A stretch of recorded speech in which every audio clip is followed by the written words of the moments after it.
Hello, नमस्कार प्रस्तुतियों, जय श्री कृष्णा, राधे राधे। कैसे हैं आप सभी और कैसी चल रही है आपकी तैयारियाँ? तो देखिए साथियों, राजस्थान चतुर्थ श्रेणी कर्मचारी एग्ज़ाम 2025 की तैयारी कर रहे हैं। सभी अभ्यर्थियों के लिए राजस्थान जीके के महत्वपूर्ण प्रश्न देख रहे हैं और ये प्रश्न आपको आने वाले एग्ज़ाम के लिए बहुत ही हेल्पफुल साबित रहेंगे। तो एक भी प्रश्न को मिस मत करिएगा और साथ ही साथ इन प्रश्नों के आंसर कमेंट ज़रूर करते रहिएगा ताकि प्रश्न आपको कंठस्थ याद हो सकें। तो देखिए साथियों, इन प्रश्नों की श्रृंखला में हम अब तक 90 तक के क्वेश्चन इस क्लास के अंदर कवर कर चुके हैं और इस क्लास के अंदर हम क्वेश्चन नंबर 91 से शुरू कर रहे हैं। तो सभी प्रश्न बहुत ही महत्वपूर्ण रहेंगे, तो एक भी प्रश्न को मिस मत करिएगा। वीडियो में आगे बढ़ने से पहले अगर आप उदयपुर लर्निंग क्लासेस चैनल पर पहली बार आए हैं तो चैनल को सब्सक्राइब ज़रूर कर लीजिएगा। ठीक है, तो आज का महत्वपूर्ण प्रश्न आपके सामने है। मानमोरी का शिलालेख को किसने समुद्र में फेंक दिया था? तो देखिए इसका ऑप्शन 1 है Jain Shravak Lolak, option 2 colonel James Tod, option 3 DVN Mishra, इनमें से कोई भी नहीं।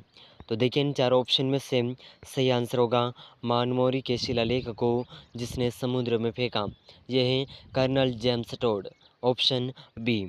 ऑप्शन बी इस प्रश्न का बिल्कुल करेक्ट आंसर हो जाएगा। ठीक है साथियों, ज़रूर याद रखिएगा। तो देखिए साथियों, अगला जो प्रश्न है अपना, अगला प्रश्न इस प्रकार है 90 क्वेश्चन नंबर 92, तराइन का मैदान वर्तमान में कहाँ है? तो देखिए साथियों, तराइन का जो मैदान है वर्तमान में कहाँ पर है? तो देखिए इसका ऑप्शन 1 है मारवाड़ क्षेत्र में, रेवाड़ी क्षेत्र में, फिरोज़पुर में या फिर करनाल में। तो सही आंसर होगा ऑप्शन 4 करनाल में। ठीक है, ऑप्शन 4 बिल्कुल सही आंसर हो जाएगा। और करनाल जो है हरियाणा राज्य के करनाल ज़िले में स्थित है, जहाँ पर थानेश्वर कुरुक्षेत्र के बीच था, जो दिल्ली से 113 किलोमीटर उत्तर में स्थित है। ठीक है, तो ज़रूर याद रखिएगा, बहुत ही very very most important question है।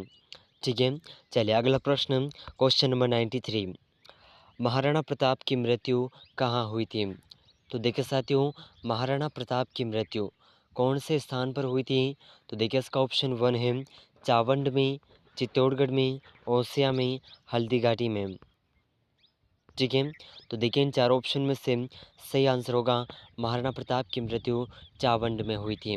ठीक है, तो ऑप्शन 1 बिल्कुल करेक्ट आंसर हो जाएगा।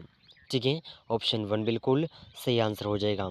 और देखिए महाराणा प्रताप की मृत्यु अपनी राजधानी चावंड में धनुष की डोर खींचने से उनकी आंत में लगने के कारण इलाज के बाद 57 वर्ष की उम्र में 29 जनवरी 1597 को उनका निधन हो गया था।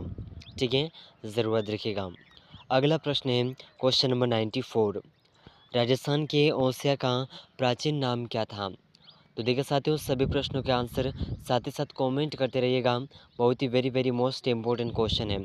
ठीक है, तो राजस्थान के ओसिया का जो प्राचीन नाम है ये क्या था? तो ऑप्शन 1 है उपकेश पट्टन, अजय मेरू, कोकण तीर्थ, श्रीपंथ। तो सही आंसर होगा ओसिया का पुराना नाम उपकेश पट्टन था। ठीक है, तो ऑप्शन 1। अब देखिए यहाँ पर ओसिया का अन्य स्थानीय नाम प्राचीन अभिलेखों से सूचित होता है कि ओसिया के कई नाम मध्यकाल तक प्रचलित थे, जैसे कि उकेश, उपकेश, अकेश आदि। ठीक है, तो इनमें से कोई भी नाम अगर ऑप्शन के अंदर होता है तो ये आपका सही आंसर हो जाएगा। चलिए अगला प्रश्न है क्वेश्चन नंबर 95, राजस्थान में जो सबसे प्राचीन सिक्के प्राप्त हुए हैं वे क्या कहलाते हैं? तो देखिए राजस्थान में जो सबसे प्राचीन सिक्के प्राप्त हुए हैं ये क्या कहलाते हैं? तो इसका ऑप्शन 1 है आहत मुद्राएं, द्रम, इंडो ग्रीक सिक्के या फिर इंडो ग्रीक सिक्के। तो देखिए इन चार ऑप्शन में से ऑप्शन 1 ये सिक्के आहत मुद्राएं कहलाते हैं। ठीक है, तो ऑप्शन 1 बिल्कुल करेक्ट आंसर हो जाएगा। चलिए साथियों, अगला प्रश्न है क्वेश्चन नंबर 96, राजस्थान के अलवर का प्राचीन नाम क्या था? तो देखिए साथियों, राजस्थान में अलवर का प्राचीन नाम क्या था? श्रीपंत, ब्रजनगर, आलोर, कोकण तीर्थ। तो सही आंसर होगा ऑप्शन सी, अलवर का प्राचीन नाम था आलोर। ठीक है, ऑप्शन सी बिल्कुल सही आंसर हो जाएगा। और देखिए राजस्थान की राजधानी जयपुर से करीब 160 किलोमीटर की दूरी पर है अलवर, ठीक है। और अलवर अरावली की पहाड़ियों के मध्य बसा है। अलवर के प्राचीन नाम हैं आलोर, मत्स्यनगर, अरवलपुर, उलवर, शा शालवापुर, सलवार, हलवार रहे हैं, ठीक है। तो चलिए अगला प्रश्न है क्वेश्चन नंबर 97, बहुत ही मोस्ट इम्पोर्टेंट क्वेश्चन है, तो इसे ज़रूर याद रखिएगा, बहुत ही महत्वपूर्ण प्रश्न है। सिरोही व आबू के आसपास के क्षेत्र का प्रचलित नाम क्या था? तो देखिए सिरोही व उसके आसपास के प्रचलित क्षेत्र का नाम क्या था? मेरू, आबूर्द व चंद्रावती, मालवदेश, शिवी, मेदपाट या मेवाड़। तो सही आंसर होगा आबूर्द व Chandravati, option B. Option B बिल्कुल करेक्ट आंसर हो जाएगा। चलिए अगला प्रश्न है क्वेश्चन नंबर 98। राजस्थान के नागौर का प्राचीन नाम क्या था? तो देखिए साथियों, राजस्थान के नागौर का प्राचीन नाम क्या था? तो इसका ऑप्शन 1 है आलोर, सत्यपुर, विराट, अहिछत्रपुर। तो सही आंसर होगा ऑप्शन 4 अहिछत्रपुर, ठीक है। चलिए तो देखिए साथियों, अगला प्रश्न आपके सामने है क्वेश्चन नंबर 99। किस खिलजी वंश के शासक ने 1303 ईस्वी में चित्तौड़ पर आक्रमण किया था? तो देखिए ऐसा कौन सा खिलजी वंश का शासक था जिसने 1303 ईस्वी में चित्तौड़ पर आक्रमण किया था? तो ऑप्शन 1 है इब्राहिम लोदी, जलालुद्दीन खिलजी, महमूद खिलजी, अलाउद्दीन खिलजी। तो सही आंसर होगा ऑप्शन 4 अलाउद्दीन खिलजी। देखिए खिलजी वंश के सबसे शक्तिशाली शासक अलाउद्दीन खिलजी ने 1303 में चित्तौड़ के किले पर आक्रमण करके उसे अपने कब्जे में ले लिया था। तब तक कुछ दिन ही गुजरे थे। 1302 ईस्वी में मेवाड़ के राजा समर सिंह रावल के मरने के और उनके बेटे रतन सिंह रावल ने गद्दी संभाली थी।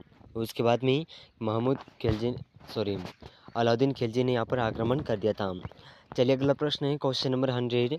मेवाड़ के किस महाराणा ने मुगलों से संधि की थी? तो मेवाड़ के ऐसे कौन से महाराणा हैं जिन्होंने मुगलों से संधि की थी? तो ऑप्शन 1 है अमर सिंह, जय सिंह, राणा कुंभा और राणा चुंडा। तो सही आंसर होगा ऑप्शन 1 अमर सिंह, ठीक है। महाराणा अमर सिंह ने 1615 की मेवाड़ मुगल संधि के बाद सारा राजकाज अपने पुत्र करण सिंह के हाथों में दे दिया। वह उनके जीवन के अंतिम 5 साल उन्होंने महासत्या प्रांगण में एक निवृत्त राणा के रूप में भगवत आराधना में गुजारे। वह यही उनका निधन आज से 400 साल पहले हुआ था, ठीक है। तो ज़रूर याद रखिएगा। चलिए अगला प्रश्न है क्वेश्चन नंबर 101। अकबर के नवरत्नों में राजपूताना के कौन से कवि थे? तो देखिए इसका ऑप्शन 1 है चंद्र बरदाई, जयनक, अबुल फजल, सूर्यमल। तो सही आंसर होगा ऑप्शन सी अबुल फजल। अकबर के नवरत्नों में राजपूताना के कवि थे अबुल फजल, ठीक है। अगला प्रश्न है क्वेश्चन नंबर 102। किस चौहान शासक ने अजमेर को सबसे पहले अपनी राजधानी बनाया था? तो ऑप्शन 1 है बिसलदेव चतुर्थ, पृथ्वीराज तृतीय, अजयराज, मूलराज। तो ऑप्शन सी अजयराज ने 1112 में अजयराज चौहान ने रखी थी इसकी नींव। और गढ़ अजयमेरू की नींव अजमेर 27 मार्च 1112 में चौहान वंश के 23वें शासक राजा अजयराज चौहान ने अजयमेरू की स्थापना की तथा चौहान साम्राज्य की राजधानी बनाई। अगला प्रश्न है क्वेश्चन नंबर 103। राजस्थान के अजमेर का प्राचीन नाम क्या था? सत्यपुर, कोकण तीर्थ, श्रीपंत, अजयमेरू। तो सही आंसर ऑप्शन 4 अजयमेरू था, ठीक है। चलिए अगला प्रश्न है क्वेश्चन नंबर 104। पृथ्वीराज रासो के अनुसार राजपूतों की उत्पत्ति कहाँ से हुई? तो पृथ्वीराज रासो के अनुसार राजपूतों की जो उत्पत्ति है ये कहाँ से हुई? तो इसका सही आंसर होगा ऑप्शन 1 अग्निकुंड से, ठीक है। चलिए अगला प्रश्न है क्वेश्चन नंबर 105। तो देखिए यहाँ पर क्वेश्चन कट चुका है, ठीक है, पूरा क्वेश्चन नहीं है। तो यहाँ पर हम अपनी डायरेक्टली 1857 के विद्रोह में महाराणा ने कहा कि यदि मेवाड़ में विद्रोह भड़कता है तो सभी सामंत अंग्रेजों की सहायता के लिए अपनी सेना तैयार रखें। तो नीमच से भागकर आए हुए अंग्रेजों को अपने यहाँ शरण दी। अब ये महाराणा कहाँ के थे ये इस क्वेश्चन के अंदर नहीं देखने को मिला है, ठीक है, यानी कि क्वेश्चन कट कर हो चुका है। तो हम प्रयास करेंगे कि अगले क्वेश्चन के अंदर हम इसे फिर से देखेंगे। ठीक है, तो देखिए यहाँ पर एक साधारण सा क्वेश्चन बन रहा है कि मेवाड़ के महाराणा की क्या नीति थी। ठीक है, तो विद्रोहियों को सहयोग, अंग्रेजों को सहयोग, उदासीनता, इनमें से कोई नहीं। तो इसका आंसर आप कमेंट करिएगा। ठीक है, चलिए अगला प्रश्न है अपना क्वेश्चन नंबर 106। भारत छोड़ो आंदोलन कब प्रारंभ हुआ था। तो देखिए भारत छोड़ो आंदोलन कब प्रारंभ हुआ था, तो इसका सही आंसर होगा ऑप्शन सी 9 अगस्त 1942 को। ऑप्शन सी बिल्कुल सही आंसर हो जाएगा। ठीक है, अगला प्रश्न है क्वेश्चन नंबर 7। बप्पा रावल ने चित्तौड़ में मेवाड़ राज्य की स्थापना कब की थी। तो ऑप्शन 1 है 728 ईस्वी में, 815 ईस्वी में, 765 ईस्वी या फिर 755 ईस्वी। तो सही आंसर ऑप्शन 1 728 ईस्वी में। बप्पा रावल मेवाड़ के संस्थापक थे।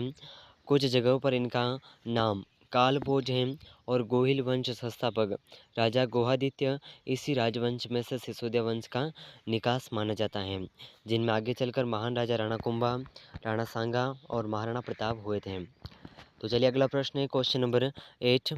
राजस्थान में छप्पनिया अकाल किस वर्ष पड़ा। तो देखिए छप्पनिया अकाल कौन से वर्ष में पड़ा। 1956 शक संवत, 1956 ईस्वी, 1956 विक्रम संवत, इनमें से कोई नहीं। तो सही आंसर होगा ऑप्शन बी 1956 ईस्वी। तो देखिए राजस्थान में सबसे भयंकर काल 1899 ईस्वी में पड़ा और उस वर्ष विक्रम संवत 1956 ईस्वी के होने के कारण लोक भाषा में यह छप्पनिया या छप्पना काल के रूप में कुख्यात है। इस काल से मुख्यतः राजस्थान, पंजाब, गुजरात, मध्य भारत आदि क्षेत्र प्रभावित हुए। छप्पनिया काल 1899 व 1900 ईस्वी विक्रम संवत 1956 में पड़े अकाल को कहा जाता है। अगला प्रश्न है क्वेश्चन नंबर 9। सवाई जयसिंह ने जयपुर की स्थापना कब की थी। तो देखिए सवाई जयसिंह द्वारा जयपुर की स्थापना कब की गई। 1737, 1735, 1729, 1727। सही आंसर ऑप्शन 4 1727 में। अगला प्रश्न आपके सामने है क्वेश्चन नंबर 10। सिसोदिया वंश का शासन निम्न में से किस रियासत पर था। तो मेवाड़ रियासत, जयपुर, उदयपुर, जोधपुर। तो सही आंसर ऑप्शन 1 मेवाड़ पर। ठीक है, सिसोदिया भारतीय राजपूत जाति में पाए जाने वाले एक गोत्र हैं जिनका राजस्थान के इतिहास में महत्वपूर्ण स्थान है। सिसोदिया शब्द की उत्पत्ति सिसोदा गांव से हुई है, जहां सिसोदिया मेवाड़ के शासक थे। तो देखिए साथियों, इस क्लास के अंदर हमने इतिहास के 110 प्रश्नों को कवर किया है और ये प्रश्न आपको आने वाले एग्ज़ाम चतुर्थ श्रेणी के लिए बहुत ही हेल्पफुल साबित रहेंगे। तो इन सभी प्रश्नों में से आपके कितने प्रश्न सही हुए हैं कमेंट करके ज़रूर बताइएगा। तो देखिए साथियों, अगर आप उदयपुर लर्निंग क्लासेस चैनल पर पहली बार आए हैं तो चैनल को सब्सक्राइब ज़रूर कर लीजिएगा। मिलते हैं अगले महत्वपूर्ण प्रश्नों के साथ में, तब तक के लिए जय हिंद, जय भारत।